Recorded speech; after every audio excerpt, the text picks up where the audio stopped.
ലഭിക്കാത്തത്, നീ ചിന്തിച്ചിട്ട് ലഭിക്കാത്തത്, നീ പ്രയത്നിച്ചിട്ട് സ്വന്തം പ്രയത്നം കൊണ്ട് നീ പരിശ്രമിച്ചിട്ട് ലഭിക്കാത്തത് ദൈവം ശ്രേഷ്ഠമായ രീതിയിൽ നിനക്ക് വേണ്ടി ഒരുക്കി വെച്ചിരിക്കുക. മീൻ പിടിക്കുവാൻ വേണ്ടിയല്ലേ നീ പടയും വലയും എടുത്തുകൊണ്ട് കടന്നുപോയത്. എന്നാൽ നീ മടങ്ങി വരുമ്പോൾ നിനക്ക് വേണ്ടി കടലിൽ മേൽ ചുട്ട അപ്പവും മീനും അവൻ ഒരുക്കി വെച്ചിരിക്കുക. അങ്ങനെയെങ്കിൽ ഇന്ന വകക്കാലം കേൾക്കുന്ന ദൈവത്തിന്റെ പൈതലേ, നിനക്ക് വേണ്ടി അവൻ ഒരുക്കി വെച്ചിരിക്കുന്ന ശ്രേഷ്ഠമായ, നീ അവനെ മറന്നു മുമ്പോട്ട് പോയെങ്കിൽ, നീ അവനെ തള്ളി മുമ്പോട്ട് പോയെങ്കിൽ, നീ അവനെ ഉപേക്ഷിച്ച് മുമ്പോട്ട് പോയെങ്കിൽ, നിന്റെ സ്വയം പ്രയത്നം കൊണ്ട് സാധിക്കുമെന്ന് ചിന്തിച്ച് നീ മുമ്പോട്ട് പോയെങ്കിൽ നിനക്കൊന്നും നേടുവാൻ കഴിയില്ല. എന്നാൽ ഇന്ന് കർത്താവിനെ തള്ളിക്കളയാൻ മനസ്സില്ല. അവൻ നിനക്ക് വേണ്ടി ശ്രേഷ്ഠമായതിനെ ഒരുക്കി വെച്ചുകൊണ്ട് കാത്തിരിക്കുകയാണ്. യോഹന്നാന്റെ സുവിശേഷം 14-ാം അധ്യായം 1-2 വാക്യങ്ങൾ. നിങ്ങളുടെ ഹൃദയം കലങ്ങിപ്പോകരുത്. ദൈവത്തിൽ വിശ്വസിപ്പിൻ, എന്നിലും വിശ്വസിപ്പിൻ. എന്റെ പിതാവിന്റെ ഭവനത്തിൽ അനേക വാസസ്ഥലങ്ങളുണ്ട്. ഇല്ലെങ്കിൽ ഞാൻ നിങ്ങളോട് പറയുമായിരുന്നു. ഞാൻ നിങ്ങൾക്ക് സ്ഥലം ഒരുക്കുവാൻ പോകുന്നു. ഞാൻ പോയി നിങ്ങൾക്ക് സ്ഥലം ഒരുക്കിയാൽ ഞാൻ ഇരിക്കുന്ന ഇടത്ത് നിങ്ങളെയും ഇരുത്തേണ്ടതിന് പിന്നെയും വന്ന് നിങ്ങളെ എന്റെ അടുക്കൽ ചേർത്തു. നമ്മുടെ കർത്താവായ യേശു ക്രിസ്തു ഈ ഭൂമിയിൽ തന്റെ ശുശ്രൂഷ അവസാനിപ്പിച്ച് തന്നെ പിതാവായ ദൈവം ഏത് ദൗത്യത്തിന് വേണ്ടി അയച്ചു, ആ ദൗത്യത്തെ പൂർത്തീകരിച്ച് മടങ്ങിപ്പോകുവാനുള്ളതായ സമയം ആയിരിക്കുമെന്ന് മനസ്സിലാക്കിക്കൊണ്ട് തന്റെ പിന്നാലെ സകലതും വിട്ട് അനുഗമിച്ചതായ തന്റെ ശിഷ്യന്മാർക്ക് ആശ്വാസത്തിന്റെ സന്ദേശം പകർന്നു കൊടുത്തിട്ട് കടന്നു പോകുവാൻ ആഗ്രഹിക്കുകയാണ്. ഒരു പിതാവ് തന്റെ ഭവനത്തെ, തന്റെ കുടുംബത്തെ സ്നേഹിക്കുന്ന ഒരു പിതാവ് വിദൂര ദേശത്തേക്ക് കടന്നു പോകുന്നതിന് മുന്നമേ ഭവനത്തിലുള്ള കുഞ്ഞുങ്ങളെയും പ്രിയപ്പെട്ടവരെയും ഒക്കെ വിളിച്ച് അവർക്ക് ആവശ്യമായിരിക്കുന്ന ഉപദേശങ്ങൾ നൽകി അവരെ ആശ്വസിപ്പിക്കുന്നതായ രീതിയുണ്ട്. അതുപോലെ കർത്താവായ യേശു ക്രിസ്തു ഈ ഭൂമിയിൽ നിന്ന് കടന്നു പോകുവാൻ സമയം അടുത്തിരിക്കുകയാണ്. ഒരു ഇടയനെ ഛേദിച്ചു കളഞ്ഞിട്ട് ആടുകൾ ചിതറിപ്പോകുന്ന പോലെ ശിഷ്യന്മാരായി തീരുമെന്ന് കർത്താവ് മനസ്സിലാക്കി. അവർക്ക് തന്നെ കൂടാതെ ഈ ഭൂമിയിൽ ജീവിക്കുക എന്ന് പറയുന്നത് അസാധ്യമാണ്. അവരുടെ ഹൃദയം തകർന്നു പോകും, അവർ കലങ്ങിപ്പോകും. അവർ അറുക്കപ്പെട്ട ഇടയൻ നഷ്ടപ്പെട്ട ആടുകളെ പോലെ ചിതറിപ്പോകുമെന്ന് മനസ്സിലാക്കിക്കൊണ്ട് അവരെ ചേർത്ത് നിർത്തിക്കൊണ്ട് യേശു കർത്താവ് അവർക്ക് ആവശ്യമായ ആശ്വാസ വചനങ്ങൾ പകർന്നു കൊടുക്കുകയാണ്. നിങ്ങൾ എന്ത് ചെയ്യണമെന്ന് കർത്താവ് അവരോട് പറയുകയാണ്, അവർക്ക് ഉപദേശം കൊടുക്കുകയാണ്. നിങ്ങൾ എന്ത് ചെയ്യരുത് എന്ന് കർത്താവ് അവരോട് ആഹ്വാനം കൊടുക്കുകയാണ്. കാരണം അവർ അയക്കുന്നത് വളരെ ദുഷ്ടതരമായ ഒരു ലോകത്തിലാണ്.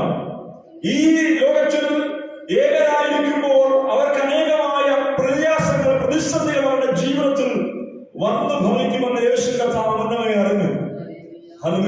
അതിനെ വ്യക്തമായി അറിഞ്ഞുകൊണ്ട് അതിനെ അതിജീവിക്കേണ്ടതായ രീതികൾ എന്ത് എന്ന് കർത്താവ് അവരോട് പറയുകയാണ്. നിങ്ങളുടെ ഹൃദയം കലങ്ങിപ്പോകരുത്. ഹൃദയം കലങ്ങിപ്പോകുന്നതായ സാഹചര്യങ്ങൾ അവർക്കുണ്ടാകും. ദൈവത്തിന്റെ സ്തോത്രം. ഇടയൻ ഛേദിക്കപ്പെടുവാൻ പോവുകയാണ്. ചെന്നായ്ക്കളുടെ കരങ്ങളിൽ അകപ്പെട്ടു പോകുന്നതായ ഒരു അവസ്ഥ കുഞ്ഞാടുകൾക്ക് നേരിടുവാൻ പോകുന്നു. അതുകൊണ്ട് ഈ സംഭവങ്ങൾ നിങ്ങൾക്ക് നേരിടുമ്പോൾ നിങ്ങൾ ഓർത്തുകൊള്ളണം, നിങ്ങളുടെ ഹൃദയം കലങ്ങിപ്പോകരുത്. എന്നിൽ വിശ്വസിക്കുക. അവൻ എന്റെ പിതാവിന്റെ അടുക്കിലേക്ക് ഞാൻ കടന്നു പോകുകയാണ്. അവിടെ അനേക വാസസ്ഥലങ്ങളുണ്ട്. ഇല്ലെങ്കിൽ ഞാൻ നിങ്ങളോട് പറയുമായിരുന്നു, ഞാൻ നിങ്ങൾക്ക് സ്ഥലമൊരുക്കുവാൻ വേണ്ടി കടന്നു പോകുകയാണ്. ഞാൻ പോയി സ്ഥലമൊരുക്കിയാൽ ഞാൻ നിങ്ങളെയും എന്റെ അടുക്കൽ ചേർത്തുകൊള്ളേണ്ടത് വേഗത്തിൽ ഞാൻ പിന്നെയും നിങ്ങളുടെ അടുക്കലേക്ക് വരും. കുറഞ്ഞോന്ന് കഴിഞ്ഞിട്ട് നിങ്ങൾ എന്നെ കാണുകയില്ല, എന്നാൽ പിന്നെയും കുറഞ്ഞോന്ന് കഴിഞ്ഞിട്ട് നിങ്ങൾ എന്നെ കാണും. അവൻ ഇതൊക്കെ കഥാവ് പറഞ്ഞതിന് ശേഷമായിട്ട് കഥാവായ യേശു ക്രിസ്തു അവൻ യഹൂദന്മാരുടെ അടുക്കലേക്ക് കടന്നുപോയി. യഹൂദന്മാർ അവനെ റോമൻ പടയാളികൾക്ക് ഏൽപ്പിച്ചു കൊടുക്കുവാനിടയാണ്. ഒരു ചുംബനത്താൽ യൂദാ ഇസ്കറിയോത്ത പടയാളികൾക്ക് യേശുവിനെ കാണിച്ചു കൊടുത്തു. അവർ അടുത്തു വന്ന് നീ യേശുവോ എന്ന് ചോദിക്കുമ്പോൾ അതേ എന്ന കഥാവ് ഉത്തരം പറഞ്ഞു. ആ പടയാളികൾ പിന്നിലേക്ക് വാങ്ങി മറിഞ്ഞു വീണു നമ്മൾ വായിക്കുന്നു. അവർ ഭ്രമിച്ചുപോയി. അവൻ ഞാൻ ഇതുവരെ നിങ്ങളോടൊപ്പം ഉണ്ടായിരുന്നു, നിങ്ങളുടെ ഇടയിൽ കൂടെ സഞ്ചരിച്ചു, എന്നാൽ നിങ്ങൾക്ക് ആർക്കും എന്നെ പിടിക്കുവാൻ കഴിഞ്ഞില്ല. എന്നാൽ ഇപ്പോൾ ഒരു കള്ളനെ പോലെ, ഒരു കവർച്ചക്കാരനെ എന്ന പോലെ നിങ്ങൾ എന്നെ പിടിക്കുവാൻ വേണ്ടി ആയുധധാരികളായി വന്നിരിക്കുന്നു എന്ന് കർത്താവരോട് ചോദിക്കുകയാണ്. അവർ യേശുവിനെ പിടിച്ചുകൊണ്ടുപോയി. ഹല്ലേലൂയ. അവർ സ്വന്തം ശിഷ്യന്മാരെല്ലാം ചിതറിപ്പോയി. കർത്താവ് പറഞ്ഞതുപോലെ അവരുടെ ഹൃദയം കലങ്ങിപ്പോയി, അവർ ചിതറിപ്പോയി, അവർ ഇടറിപ്പോയി. അവർ നാനാ വഴിക്കായിട്ട് അവൻ ഓടി ഒളിക്കുവാൻ ഇടയായി. എന്നാൽ പത്രോസ് യേശുവിന് എന്ത് സംഭവിക്കുമെന്ന് കാണുവാൻ അവന്റെ പിന്നാലെ അനുഗ്രഹിക്കുകയാണ്. ഒരുപക്ഷെ എന്തെങ്കിലും അത്ഭുതങ്ങൾ ചെയ്തിട്ട് കർത്താവ് അവരെ എല്ലാവരെയും നിഷ്ക്രിയരാക്കിക്കൊണ്ട് പരാജയപ്പെടുത്തിക്കൊണ്ട് തന്റെ അത്ഭുത പ്രവൃത്തി പലയിടങ്ങളിലും പല സന്ദർഭങ്ങളിലും കാണിച്ചതുപോലെ അത്ഭുതം കാണിച്ചുകൊണ്ട് അവിടുന്ന് അതിശയകരമായി രക്ഷപ്പെട്ടു വരുമെന്ന് ഒരുപക്ഷെ പത്രോസ് പ്രതീക്ഷിക്കുകയാണ്. അതുകൊണ്ട് ഒളിഞ്ഞു പാർച്ചുകൊണ്ട് യേശുവിനെ കൊണ്ടുപോകുന്ന ഇടങ്ങളിലൊക്കെ പത്രോസ് ഇങ്ങനെ നടക്കുകയാണ്. ഹല്ലേലൂയ. മാറി നിന്നുകൊണ്ട് മറന്നു നിന്നുകൊണ്ട് യേശു എന്ത് സംഭവിക്കുന്നവർ, എന്താണ് കർത്താവിനെ ചെയ്യുന്നത്, യേശു എന്താണ് തിരിച്ച് സംസാരിക്കുന്നത്, എന്താണ് തിരിച്ച് പ്രവർത്തിക്കുന്നത് എന്ന് കാണുവാൻ വേണ്ടി പത്രോസ് അവന്റെ പിന്നാലെ കടന്നുപോയി. ഹല്ലേലൂയ. അങ്ങനെ പോകുമ്പോൾ ദൈവത്തിന് സ്തോത്രം, ഒരു ബാലിക പത്രോസിനോട് ചോദിക്കുകയാണ്, നീയും ആ നസ്രായന്റെ കൂട്ടത്തിൽ ഉള്ളവനല്ലയോ എന്ന് ചോദിക്കുമ്പോൾ അവൻ ഹല്ലേലൂയ അവനെ അറിയുന്നില്ല എന്ന് പറഞ്ഞു. അങ്ങനെ 3 പ്രാവശ്യം ഈ ബാലയെ ചോദിച്ചു കഴിയുമ്പോൾ 3ാമത്തെ പ്രാവശ്യം പത്രോസ് താനും പിടിക്കപ്പെടുമെന്ന് ചിന്തിച്ച്, താനും ഉപദ്രവിക്കപ്പെടുമെന്ന് വിചാരിച്ചുകൊണ്ട് പ്രാഗിയും നേർന്നും കൊണ്ട് ഞാൻ അവനെ അറിയുന്നില്ല എന്ന് അവൻ ഉറക്കെ പറയുകയാണ്. ഈ സമയത്ത് അവൻ കോഴി കൂകി എന്ന് നമ്മൾ വായിക്കുന്നു. കർത്താവ് പറഞ്ഞു, അവൻ പത്രോസേ, അവൻ നീ എന്നോട് പറയുന്നത് ഞാൻ പോകുന്നിടത്തൊക്കെ നീ എന്നോട് കൂടെ വരുമെന്ന് പറയുന്നു. എന്നാൽ അവൻ കോഴി 3 വട്ടം കൂവുന്നതിന് മുന്നേ നീ എന്നെ തള്ളി പറയുമെന്ന് പത്രോസിനെ നോക്കിക്കൊണ്ട് കർത്താവ് പറഞ്ഞു. എന്നാൽ പത്രോസിന് അത് അംഗീകരിക്കാൻ കഴിഞ്ഞില്ല. വളരെ ആവശ്യത്തോട്, വളരെ ധൈര്യത്തോട്, എന്തിനു ഏതും തയ്യാറായി കർത്താവിന്റെ പിന്നാലെ അനുഗ്രഹിക്കുന്ന വ്യക്തിയാണ് അവൻ. ഈ പത്രോസ് യേശുവിനെ തള്ളി പറയുമെന്ന് പത്രോസിനെ വിശ്വസിക്കാൻ കഴിയില്ല. എന്നാൽ കോഴി കൂവിയപ്പോൾ പത്രോസിന് പെട്ടെന്ന് കർത്താവിന്റെ വാക്ക് ഓർമ്മ വന്നു. ഹല്ലേലൂയ. അവൻ അനുതാപത്തോട് നിലവിളിയോടുകൂടെ അവൻ കർത്താവിന്റെ സന്നിധിയിൽ തന്റെ കുറ്റത്തെ ഏറ്റു പറയുവാനിടയാണ്. യൂദാ ഇസ്കറിയോത്തയ്ക്ക് എന്താണ് സംഭവിച്ചത്? തന്റെ തെറ്റിനെ യേശു കർത്താവിനോട് ഏറ്റു പറഞ്ഞിരുന്നുവെങ്കിൽ അവന് ക്ഷമ ലഭിക്കുമായിരുന്നു. എന്നാൽ കർത്താവിന്റെ സന്നിധിയിൽ ഏറ്റു പറയുവാൻ മനസ്സില്ലാതെ, മനസ്താപം ഉണ്ടാകുവാൻ, ഏൽപ്പിച്ചു കൊടുക്കുവാൻ കഴിയാതെ യൂദാ ഓടി അവൻ ഒരു മരത്തിന്റെ മുകളിൽ കയറി അവൻ തൂങ്ങിച്ചാകുവാനിടയായി. അവൻ താഴേക്ക് വീണ് അവൻ ചിതറി നശിക്കുവാനിടയായി. പത്രോസിന്റെ ജീവിതത്തിൽ തെറ്റ് സംഭവിച്ചു. അവൻ യേശുവിനെ തള്ളി പറഞ്ഞു, പ്രാഗിയും നേർന്നുകൊണ്ട് കർത്താവിനെ തള്ളി പറഞ്ഞുവെങ്കിലും പിന്നെ ചുവരിൽ അവൻ താൻ അനുദപിക്കുകയാണ്. അനുതാപ ഹൃദയത്തോട് തന്നെ അവൻ കർത്താവിന്റെ കരങ്ങളിൽ ഏൽപ്പിച്ചു കൊടുത്തുകൊണ്ട് അവരൊരു മടങ്ങി വരവ് കർത്താവ് കൊടുത്തു. ഇന്ന് പകൽ അവൻ ദൈവസന്നിധിയിൽ നമ്മുടെ ജീവിതത്തിൽ സംഭവിക്കുന്നതായ കുറവശങ്ങളെ, തെറ്റുവശങ്ങളെ ഏറ്റുപറഞ്ഞ് ഉപേക്ഷിക്കുവാൻ തയ്യാറാകുന്നുവെങ്കിൽ അവൻ നമ്മോട് ക്ഷമിക്കുവാൻ മനസ്സുള്ളവനാണ്. ലംഘനം മറച്ചു വെക്കുന്നവന് ശുഭം വരികയില്ല. അത് ഏറ്റുപറഞ്ഞ് ഉപേക്ഷിക്കുന്നവൻ എന്ത് ചെയ്യും? കരുണ ലഭിക്കും. ഹല്ലേലൂയ. ലംഘനങ്ങളെ മറച്ചു വെക്കുക, അവൻ തെറ്റുകളെ മറച്ചു വെക്കുക എന്നുള്ളത് ഹല്ലേലൂയ ദൈവത്തിന് ഒരിക്കലും അവൻ ഇഷ്ടമായിരിക്കുന്ന കാര്യമല്ല. കുറവശങ്ങളെ ഏറ്റുപറഞ്ഞ് ഉപേക്ഷിക്കുവാൻ തയ്യാറാകുമ്പോൾ എത്ര വലിയ കുറവശങ്ങളായിരുന്നാലും, എത്ര വലിയ തെറ്റുകളായിരുന്നാലും ദൈവനെ ക്ഷമിച്ച് അവൻ നമ്മോട് കരുണ കാണിക്കാൻ മനസ്സുള്ളവനാണ്. ഹല്ലേലൂയ. നമ്മൾ നീതിമാന്മാരായതുകൊണ്ടല്ല കർത്താവ് നമ്മളെ തേടി വരുന്നത്. ഞാൻ നീതിമാന്മാരെ തേടിയല്ല, ഞാൻ പാപികളെ തേടിയാണ് വന്നിരിക്കുന്നത്. അവൻ അവന്റെ യേശു കർത്താവിന്റെ ശിഷ്യന്മാരോട്, പരീക്ഷന്മാരും ശാസ്ത്രിമാരും ചോദിക്കുക, നിങ്ങളുടെ ഗുരു പാപികളോടും അവൻ ഹല്ലേലൂയ ചുങ്കക്കാരോടും കൂടെ ഇരുന്നുകൊണ്ട് ഭക്ഷിക്കുകയും എടുക്കുകയും ചെയ്ത് നിങ്ങൾ കാണുന്നില്ലയോ? അവരുടെ ചിന്തകളെ മനസ്സിലാക്കിക്കൊണ്ട് കർത്താവ് പറഞ്ഞത്, ഞാൻ നീതിമാന്മാരെ രക്ഷിപ്പാനല്ല പാപികളെ തേടി എത്രയേ വന്നിരിക്കുന്നത്. അങ്ങനെയെങ്കിൽ നമ്മുടെ പാപങ്ങളിൽ നിമിത്തം നമ്മൾ തെറ്റുപറ്റി എന്ന് പറഞ്ഞ് അവൻ അതിനെപ്പറ്റി സ്വന്തം വളരെയധികം ഭാരപ്പെട്ടിട്ട് ദൈവസ്ഥയിലേക്ക് ഇനി എനിക്ക് അടിച്ചു ചെല്ലുവാൻ കഴിയില്ല എന്ന് ഓർത്തിട്ട് അവൻ ഓടി ഒളിക്കുവാൻ, ദൈവസ്ഥയിൽ നിന്ന് ഓടി ഒളിക്കുവാൻ വേണ്ടിയല്ല ദൈവം നമ്മളെ പറ്റി ആഗ്രഹിക്കുന്നത്. അത് പിശാചിന്റെ ഒരു തന്ത്രമാണ്. Hallelujah, price the Lord. തെറ്റുകൾ സംഭവിക്കുമ്പോൾ അവൻ നമ്മുടെ ഹൃദയത്തിനകത്ത് ഇരുന്നുകൊണ്ട് പറയും, ഇനി നിനക്ക് ദൈവസ്ഥയിലേക്ക് അടിച്ചു ചെല്ലുവാൻ യോഗ്യതയില്ല, നിന്റെ യോഗ്യത നഷ്ടപ്പെട്ടു പോയിരിക്കുക. നിനക്കിനി ദൈവസ്ഥയിൽ പ്രാർത്ഥിക്കുവാനുള്ള യോഗ്യതയില്ല, നിന്റെ യോഗ്യത നഷ്ടപ്പെട്ടിരിക്കുന്നു. നിന്റെ പ്രാർത്ഥനയും ദൈവം കേൾക്കുകയില്ല. ഇങ്ങനെ പലവിധമായ ആലോചനകൾ നമ്മുടെ ഹൃദയത്തിനകത്ത് ദുഷ്ടനായ പിശാച് പകർന്നു തരുമ്പോൾ അവൻ ദൈവമക്കളെ ഇതാകുന്നു പിശാചിന്റെ തന്ത്രം. അവൻ ഹല്ലേലൂയ പൗലോസ് പറയുകയാണ്, നിങ്ങൾ പിശാചിന്റെ തന്ത്രങ്ങളെ അറിയാത്തവരല്ലോ, അവനോട് എതിർത്ത് നിൽപ്പീൻ, എന്നാൽ അവൻ നിങ്ങളെ വിട്ട് ഓടിപ്പോകും. ഹല്ലേലൂയ. നിന്റെ പ്രാർത്ഥന ദൈവം കേൾക്കുകയില്ല, നിന്റെ ആരാധന ദൈവം കൈക്കൊള്ളുകയില്ല, നിന്നെ അവൻ സ്വീകരിക്കുകയില്ല എന്ന പിശാച് നമ്മുടെ ഹൃദയത്തിൽ ചിന്തകളിൽ കൂടെ ആലോചന പകർത്തരുമ്പോൾ, അല്ലയോ പിശാച്, അവൻ നീതിമാന്മാരെ രക്ഷിപ്പാനല്ല, അവൻ പാപികളെ രക്ഷിപ്പാൻ വന്നിരിക്കുന്നത്. അവൻ കരുണയുള്ളവനാണ്.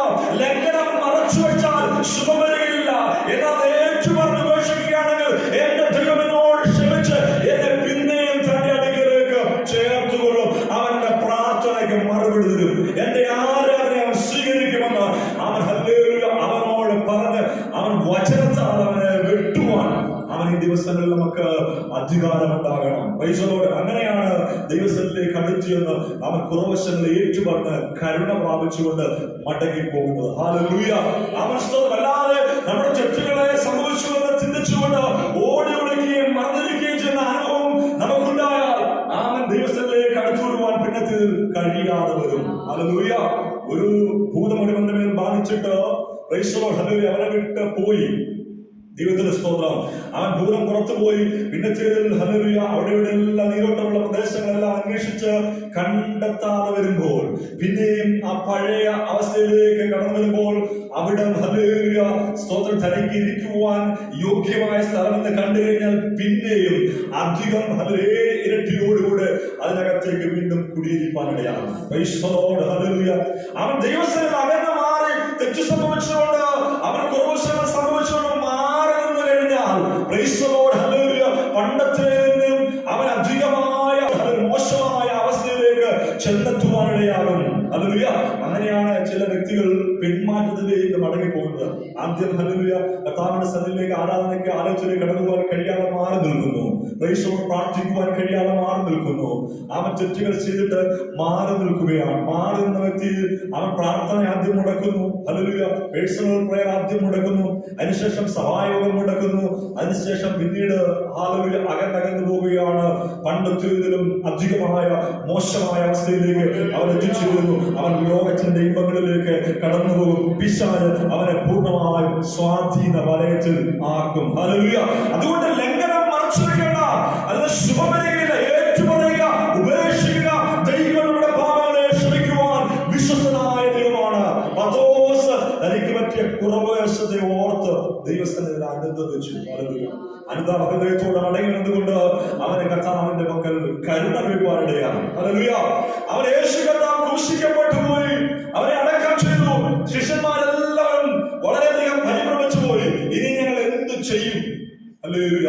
ഒരു ഇടയൻ നഷ്ടപ്പെട്ടു പോയിരിക്കുകയാണ്. ആളുകൾ ചിതറി നിൽക്കുകയാണ്. ഒരു ലീഡറാണ് അവൻ മുന്നിൽ നിന്നുകൊണ്ട് അവൻ തന്റെ അനുയായികൾക്ക് ആവശ്യമായ നിർദ്ദേശങ്ങൾ നൽകിക്കൊണ്ട് അവരെങ്ങനെ പോകണം, എന്ത് തീരുമാനമെടുക്കണം, എങ്ങനെ അവൻ സഞ്ചരിക്കണമെന്നുള്ള ആശയങ്ങൾ പകർന്നു കൊടുക്കുന്നത്. ലീഡർ നഷ്ടപ്പെട്ടു പോയി കഴിഞ്ഞാൽ എന്ത് സംഭവിക്കും? ഇന്ന് പലയിടങ്ങളിലും യുദ്ധങ്ങൾ സംഭവിച്ചുകൊണ്ടിരിക്കുകയാണ്. അവരുടെ നേതാക്കന്മാർ നഷ്ടപ്പെട്ടു പോകുമ്പോൾ അവർക്ക് യുദ്ധതന്ത്രങ്ങൾ മെനയാൻ കഴിയാതെ വരുന്നു. അവൻ സൈന്യത്തിന്റെ അവൻ ഓരോ ബറ്റാലിയനുകളുണ്ട്. അവർക്കെല്ലാം പ്രത്യേകമായ ഓരോ ലീഡറിനെ അവൻ കൽപ്പിച്ചിട്ടുണ്ട്. അവരുടെ നിർദ്ദേശപ്രകാരമാണ് ഓരോ സ്റ്റെപ്പുകൾ എടുത്ത് അവർ യുദ്ധതന്ത്രങ്ങൾ മെനയുന്നത്. എന്നാൽ ആ ലീഡർ വധിക്കപ്പെട്ടു കഴിഞ്ഞാൽ ആ എന്ത് ചെയ്യണമെന്നറിയാതെ അത് പരാജയപ്പെട്ടു പോകും. Hallelujah, price the lord, hallelujah. ഇവിടെ ശിഷ്യന്മാർക്ക് സംഭവിച്ചത് എന്താണ്? അവൻ നേതാവ്, അവരുടെ ലീഡർ, പ്രൈസ് ദി ലോർഡ്, അവരിൽ നിന്നും നഷ്ടമായിരിക്കുകയാണ്. കുറഞ്ഞു വന്ന് കഴിഞ്ഞിട്ട് നിങ്ങൾ എന്നെ കാണുകയില്ല, പ്രൈസ് ദി ലോർഡ്. അപ്പോൾ നിങ്ങളുടെ ഹൃദയം കലങ്ങി പോകരുത്, നിങ്ങൾ എന്നിൽ വിശ്വസിക്കണമെന്ന് കർത്താവ് അവരെ പറഞ്ഞ് ധൈര്യപ്പെടുത്തുകയാണ്. എന്നാൽ കുറഞ്ഞു വന്ന് കഴിഞ്ഞ് വീണ്ടും നിങ്ങൾ എന്നെ കാണുവാൻ ഇടയാകും. ഹല്ലേലൂയ. അവൻ ചെറിയ ഇടവേള കൊണ്ട് നിങ്ങളുടെ ഹൃദയം തകർന്നു പോയിട്ട് നിങ്ങൾ ഹല്ലേലൂയ നഷ്ടപ്പെട്ടു പോകുവാൻ പാടില്ല എന്ന് കർത്താവിന്റെ ശിഷ്യന്മാരോട് ആശ്വാസത്തിന്റെ വചനങ്ങൾ പകർന്നു കൊടുക്കുകയാണ്.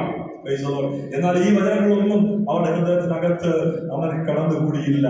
ഹല്ലേലൂയ. കർത്താവ് മരിച്ച് അടക്കപ്പെട്ട് കഴിഞ്ഞപ്പോൾ ശിഷ്യന്മാർ, പത്രോസ് പറയുകയാണ് 21-ാം അധ്യായത്തിലേക്ക് വരുമ്പോൾ, ശീമോൻ പത്രോസ് അവരോട് ഞാൻ മീൻ പിടിപ്പാൻ പോകുന്നു എന്ന് പറഞ്ഞു.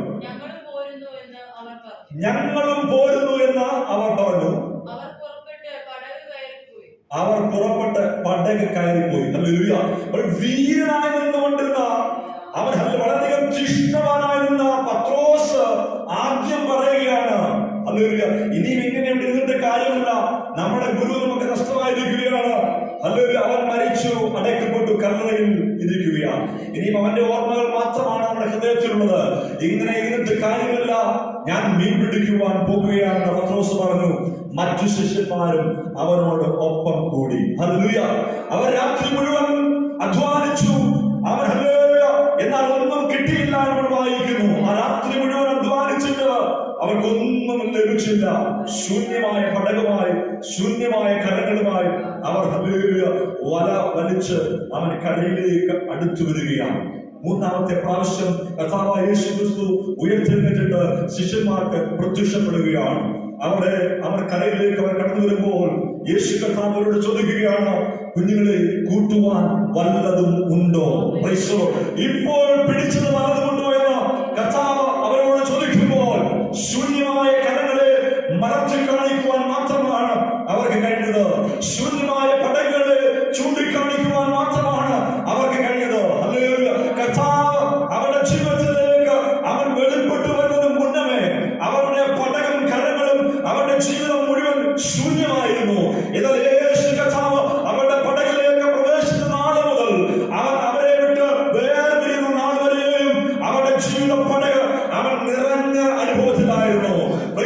പലവിധമായ പ്രതിസന്ധികളുണ്ടെങ്കിലും ആ പ്രതിസന്ധികളെല്ലാം തരണം ചെയ്തുകൊണ്ട് നിറയ്ക്കുവാൻ കാണാം യേശു കർത്താവിന്റെ സാന്നിധ്യം അവരുടെ ജീവിത പടകിലുണ്ടായിരുന്നു. 5 മീൻ കൊണ്ട് 5000 പേരെ പോഷിപ്പിക്കുവാൻ കർത്താവിന്റെ സാന്നിധ്യത്തിന് കഴിഞ്ഞു. ഹല്ലേലൂയ. അവരുടെ ജീവിതത്തിൽ പല പ്രതിസന്ധികൾ ഉണ്ടായപ്പോൾ ആ പ്രതിസന്ധികളിൽ കർത്താവ് ഇടപെട്ട് അവരെ വിടുവിപ്പാനിടയായി. അവൻ അങ്ങനെ അത്ഭുതകരമായി, ജയോത്സവകരമായി യേശു കർത്താവ് അവരെ ഇതുവരെ നടത്തിയെങ്കിൽ ഇപ്പോൾ ആ കർത്താവിന്റെ സാന്നിധ്യം അല്പസമയത്തേക്ക് അവരിൽ നിന്നും മാറുന്നപ്പോൾ അവൻ യേശുവിനെ വിട്ട് അവരുടെ പഴയ പടകിനെ എടുത്തുകൊണ്ട് അവർ അതിലേക്ക് സഞ്ചരിപ്പാൻ തയ്യാറാണ്. എന്നാൽ കർത്താവ് അവരോട് ചോദിക്കുകയാണ്, കൂട്ടുവാൻ വല്ലതുമുണ്ടോ? യേശുവിനെ ഉപേക്ഷിച്ച് അവർ കടന്നുപോയെങ്കിലും കർത്താവ് അവരെ ഉപേക്ഷിക്കുവാൻ അവൻ തയ്യാറല്ല. അവർ കടന്നുപോയ മണ്ഡലത്തിലേക്ക് അവരുടെ പിന്നാലെ ചെന്ന് യേശു കർത്താവ് അവരെ വിളിക്കുകയാണ്, കുഞ്ഞുങ്ങളെ, കൂട്ടുവാൻ വല്ലതുമുണ്ടോ?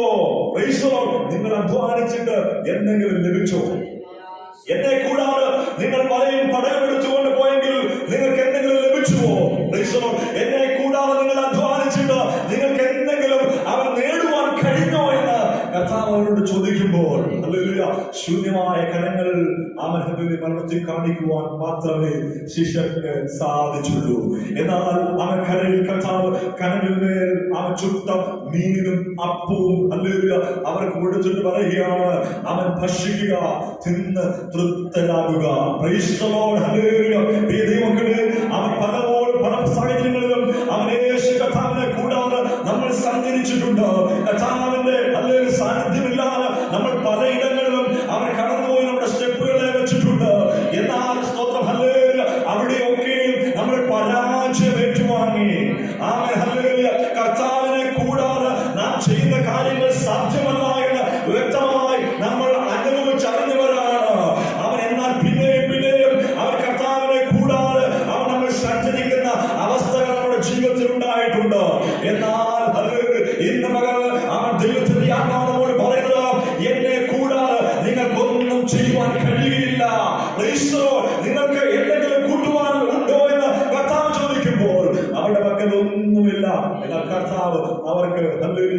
ഒരുക്കി വെച്ചത് കൊടുക്കുകയാണ്.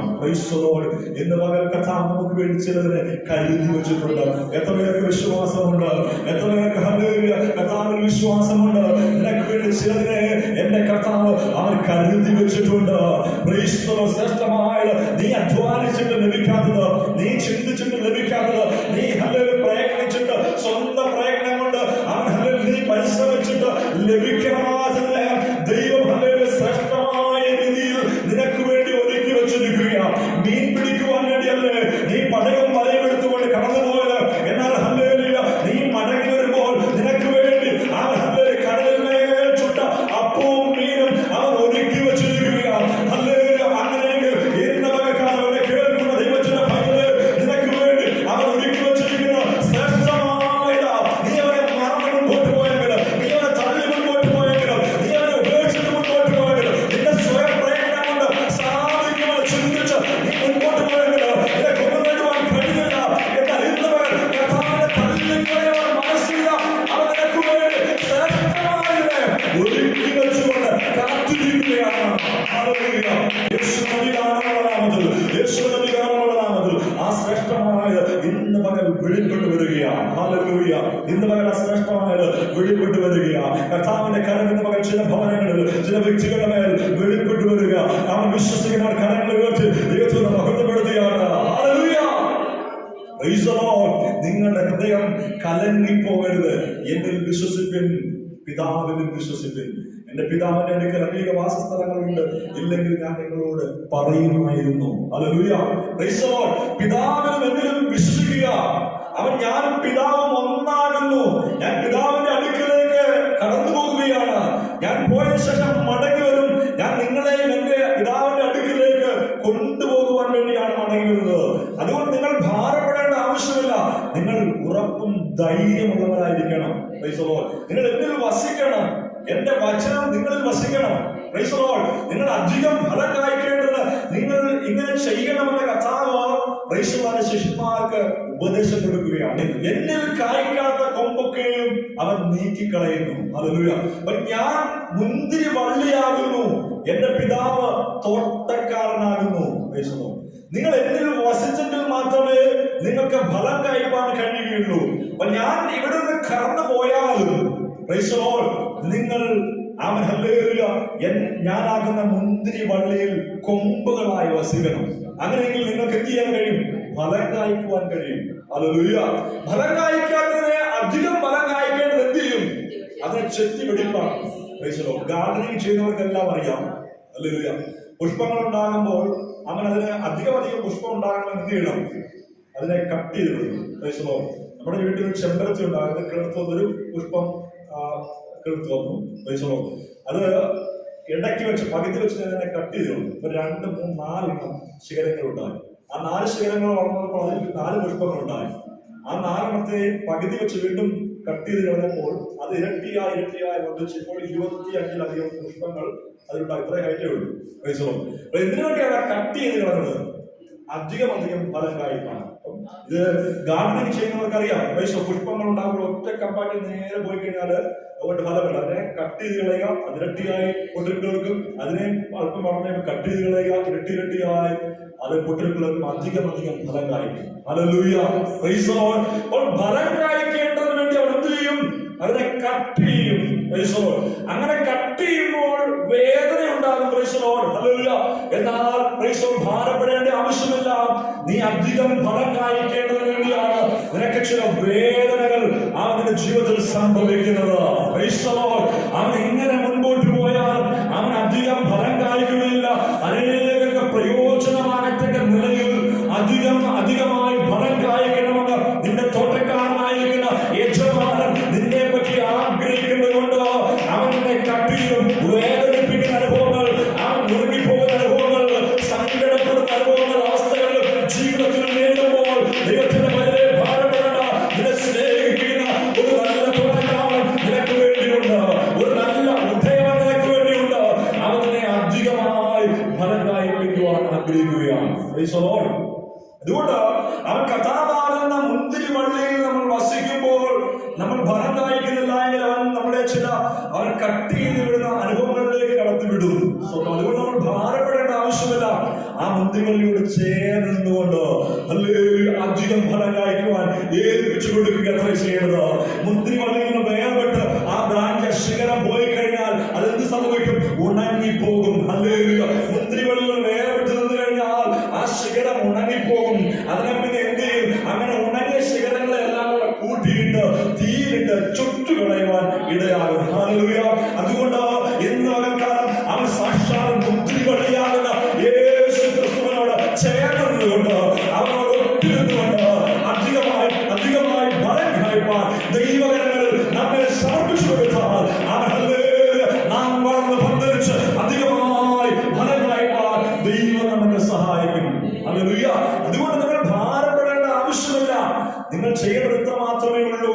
നിങ്ങളുടെ ഹൃദയം കലങ്ങിപ്പോകരുത്. നിങ്ങൾ എന്നിൽ വിശ്വസിക്കുക, എന്റെ പിതാവിൽ വിശ്വസിക്കുക.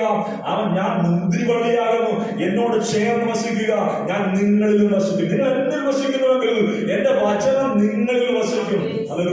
അവൻ ഞാൻ പിതാവ് ഒന്നായിരിക്കുന്ന പോലെ നിങ്ങൾ എന്നിലേക്ക് ചേർന്ന് വസിക്കുക, എന്റെ വചനം നിങ്ങളിൽ വസിക്കും, നാം ഒന്നായിരിക്കും, അധികമായി ഫലം കായ്പാനായിട്ട് സാധ്യമായി തീരും. അതുകൊണ്ട് ജീവിതത്തിൽ നേടുവാൻ പോകുന്ന പ്രതിസന്ധികളെ നിങ്ങൾ ഭയപ്പെടേണ്ട ആവശ്യമില്ല. നിങ്ങൾ പള്ളി ഭ്രഷ്ടരാക്കപ്പെടും. തെരുക്കോണികൾ നിങ്ങളെ നിർത്തും, അവർ നിങ്ങളെ ഉപദ്രവിക്കും, നിങ്ങളെ ചാട്ടവാറ കൊണ്ട് അടിക്കും, നിങ്ങളെ കല്ലെറിയും. എന്റെ നാമനിമിത്തം നിങ്ങൾക്ക് പഴിയും ദുഷിയും നിന്നയും ഏൽക്കേണ്ടി വരും. എന്നാൽ ആ സാഹചര്യത്തിൽ നിങ്ങൾ ഭാരപ്പെടേണ്ട ആവശ്യമില്ല. നിങ്ങളുടെ ഹൃദയം തകർന്നു പോകേണ്ട. നിങ്ങളുടെ കർത്താവ് ഇതെല്ലാം അനുഭവിച്ചു ഓർത്തുകൊണ്ട് നിങ്ങൾ ആ മുന്തിരിവള്ളിയോട് ചേർന്ന് വസിക്കുക, ഫലം കായ്പാനായി ഏൽപ്പിച്ചു കൊടുക്കുക. നിങ്ങൾക്ക് വേണ്ടി ഞാൻ സ്ഥലമൊരുക്കുവാൻ പോകുന്നു, ഞാൻ പോകുന്നിടത്ത് നിങ്ങളെയും ചേർക്കേണ്ടത്, ഞാൻ പിന്നെയും മടങ്ങി വരും. അവൻ കർത്താവായ യേശു ക്രിസ്തു അവൻ കുറഞ്ഞു പോകുന്ന സമയത്തേക്ക് അവരെ വിട്ട് മാറുന്നു. അവർ ഹൃദയം തകർന്നുപോയി, അവർ ചഞ്ചലപ്പെട്ടു പോയി, അവർ ചിതറിപ്പോയി. എന്നാൽ യേശു കർത്താവ് അല്പം കഴിഞ്ഞിട്ടും അവർക്ക് പ്രത്യക്ഷനായി. അവരെ ഒരുമിച്ച് ചേർത്ത് അവരുടെ ഹൃദയങ്ങളെ ആശ്വസിപ്പിച്ചിട്ട് അവരോട് പറയുകയാണ്, പരിശുദ്ധാത്മാവെന്ന കാര്യസ്ഥൻ നിങ്ങൾക്ക് വേണ്ടി അയക്കപ്പെടും. നിങ്ങൾ കാത്തിരിക്കണം. നിങ്ങൾക്ക് അവൻ ഏകരായി ഒന്നും ചെയ്യുവാൻ കഴിയുകയില്ല. നിങ്ങൾ എന്നിൽ വസിച്ചെങ്കിൽ മാത്രമേ നിങ്ങൾക്ക് ഫലം കായ്പാൻ കഴിയുകയുള്ളൂ. അത് മാത്രമല്ല, നിങ്ങൾക്ക് വേണ്ടി അവൻ ആലോചന പകർന്നു തരുവാൻ പരിശുദ്ധാത്മാവെന്ന കാര്യസ്ഥനെ ഞാൻ നിങ്ങൾക്ക് വേണ്ടി അയച്ചു തരും. അതുകൊണ്ട് നിങ്ങൾ കാത്തിരിക്കണം. അവൻ കടന്നു വന്ന് നിങ്ങളെ സകല സത്യത്തിലേക്കും വഴി നടത്തുമ്പോൾ അവൻ നിങ്ങൾക്ക് സാക്ഷാൽ ആ മുന്തിരിവള്ളിയായി ഫലം കായ്പാൻ സാധ്യമാകും. അവൻ സ്തോത്രം ചെയ്യുകയാണ് യേശുവിന്റെ നാമത്തിൽ. ഇന്ന് കാലം സാക്ഷാൽ മുന്തിരിവള്ളിയാകുന്ന അവൻ കർത്താവിൽ വസിച്ചുകൊണ്ട് അവൻ ഫലം കായ്പാൻ ദൈവകരങ്ങളിൽ നമുക്ക് നമ്മെ തന്നെ ഒന്ന് സമർപ്പിച്ചു കൊടുക്കാം. അതുകൊണ്ട് നമുക്ക് നേടുന്ന ഭാരങ്ങൾ, നമ്മുടെ വേദനകൾ, അത് നമുക്ക് അവൻ സാരമില്ല എന്നെണ്ണുക. ഈ ലോകത്തിലെ കഷ്ടങ്ങൾ സാരമില്ല എന്ന് എണ്ണുവാൻ അവൻ കർത്താവ് നമ്മെ പഠിപ്പിച്ചിരിക്കുകയാണ്. ഇത് നൊടി നേരത്തേക്കുള്ളതാണ്, ഇത് ലഘുവായതാണ്. ഈ നൊടി നേരത്തേക്കുള്ള ലഘുവായ കഷ്ടം നമുക്ക് എന്താണ് പ്രതിഫലമായി ലഭിക്കുവാൻ കാരണമാകുന്നത്? അത് അത്യന്തം അനവധിയായി തേജസ്സിന്റെ നിത്യമായിരിക്കുന്ന ഒരു ഘനം നമുക്ക് ലഭിക്കാൻ ഹേതുവാകുന്നു. ഈ കഷ്ടം എന്താണ്? അത് നൊടി നേരത്തേക്കുള്ളതാണ്. അതെങ്ങനെയാണ്? അല്പം ലഘുവായതുമാണ്. ഈ നൊടി നേരത്തേക്കുള്ള കഷ്ടം നമ്മൾ സഹിച്ചാൽ നമുക്ക് നിത്യമായ ഒരു തേജസ്സിന്റെ ഘനമാണ് ദൈവം നമുക്ക് വേണ്ടി ഒരുക്കി വെച്ചിരിക്കുന്നത്. അവൻ ലഘുവായിരിക്കുന്ന കഷ്ടം നമ്മൾ സഹിക്കുമ്പോൾ വലിയ അവൻ തേജസ്സിനെയാണ് ദൈവം നമുക്ക് വേണ്ടി ഒരുക്കി വെച്ചിരിക്കുന്നത്. അതുകൊണ്ട് നമ്മുടെ കഷ്ടങ്ങൾ സാരമില്ല എന്ന് എണ്ണിക്കൊണ്ട് കഷ്ടങ്ങളിലും സന്തോഷിപ്പാൻ, പ്രശംസിപ്പാൻ നമുക്ക് കാരണമായി തീരണം. കഷ്ടത സഹിഷ്ണുതയും, സഹിഷ്ണുത സിദ്ധതയും, സിദ്ധത പ്രത്യാശയും ഉളവാക്കുന്നു. ദൈവകരങ്ങൾ നേർപ്പിച്ചു കൊടുത്താണ്. ഇന്ന് അവൻ ഭാരത്തോടെ ആയിരിക്കുന്നവര്, അവൻ വേദനയോടെ ആയിരിക്കുന്നവര് കർത്താവിന്റെ ബലമുള്ള കരങ്ങളിലേക്ക് ഒന്ന് സമർപ്പിച്ചു കൊടുത്താണ്. നമ്മുടെ സങ്കട